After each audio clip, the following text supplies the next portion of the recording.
अभी हमने परिभाषा पढ़ा था पिछले वीडियो में। अब इस वीडियो में हम पढ़ने जा रहे हैं उसी के एक एग्जाम्पल से समझने जा रहे हैं उस एग्जाम्पल के द्वारा। तो हम एक एग्जाम्पल ले रहे हैं। निम्नलिखित फलन x इक्वल टू 0 पर सतत परीक्षण कीजिए। निम्न पर इसका फलन है f(x) बराबर x साइन 1/x जब x is not equal to 0 और 0 जब x का मान 0। तो दो परिभाषा है f(x) के। ये f(x) का पहला, यदि x का मान 0 के बराबर नहीं है तो x इंटू साइन 1/x, और x बराबर 0 जब f(x) का मान 0 होगा। यदि x का मान 0 है तो f(x) का मान भी 0 होगा। तो इस प्रकार से इस क्वेश्चन में हम सतत परीक्षण करने जा रहे हैं x इक्वल टू a पर। तो चलिए यहाँ पर है दिया गया है f(x) बराबर 0, पहला मान दिया। देखिए जब x का मान 0 मैं रख दूँ यहाँ 0 तो f(0) का मान 0 के बराबर, तो f(0) बराबर 0 समीकरण 1। दूसरा LHL left hand limit. Left hand limit में f(0) माइनस 0 लेकर चलेंगे, जैसा कि हमने परिभाषा में बताया था। वहाँ a पर था इसलिए a माइनस 0, यहाँ 0 पर है, यहाँ पर 0 पर है इसलिए 0 माइनस 0। तो limit h tending to 0 f(0 minus h), जैसा कि मैंने परिभाषा में बताया था 0 माइनस h लिखना है। वहाँ a माइनस h है, यहाँ पर 0 माइनस h, क्योंकि पुनः मैं कह रहा हूँ यहाँ हम x इक्वल टू 0 पर परीक्षण कर रहे हैं जबकि परिभाषा में a पर था। तो f माइनस h ये 0 के बराबर नहीं है। आप जानते हो minus h is not equal to 0। यहाँ पर मैं इसको हटा दूँ, यहाँ ब्रैकेट के अंदर में है माइनस h 0 के बराबर नहीं है, इसलिए यहाँ पर हो जाएगा ये परिभाषा ये वाला उपयोग होगा ऊपर वाला।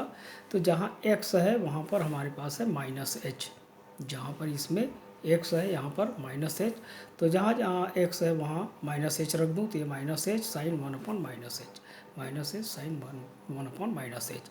फिर दोनों का माइनस बाहर निकाल लें, इसका माइनस तो प्लस हो जाएगा, और ये हो जाएगा h साइन 1/h। फिर हम सीमा लेते हैं h की जगह 0 रखते हैं, जहाँ जहाँ h है हमने 0 रख दिया। तो इस प्रकार से 0 इंटू साइन 1/0, और साइन 1/0 इक्वल टू इन्फिनिटी। तो साइन इन्फिनिटी तो 0 इंटू साइन इन्फिनिटी का मान ऋण 1 से धन 1 के बीच में होता है, जैसा कि हम जानते हैं। अर्थात ये एक परिमित राशि है जिसका मान -1 से +1 के बीच में आता है। तो इसकी जगह हम लिख देंगे परिमित राशि। ध्यान रहे साइन इन्फिनिटी का मान, ये शब्द लिखना होगा, साइन इन्फिनिटी का मान -1 से +1 के बीच में होता है। अतः ये एक परिमित राशि है, अतः यहाँ पर हमने लिख दिया परिमित राशि। तो 0 गुणित परिमित राशि, 0 किसी भी परिमित राशि से गुणा करोगे, फाइनाइट क्वांटिटी से जब गुणा करोगे तो 0 होता है, इसलिए f(0 माइनस 0) इक्वल टू 0। ये लेफ्ट लिमिट निकल गया, इक्वेशन 2। अब हम लेने जा रहे हैं f(0 + 0) मतलब राइट लिमिट।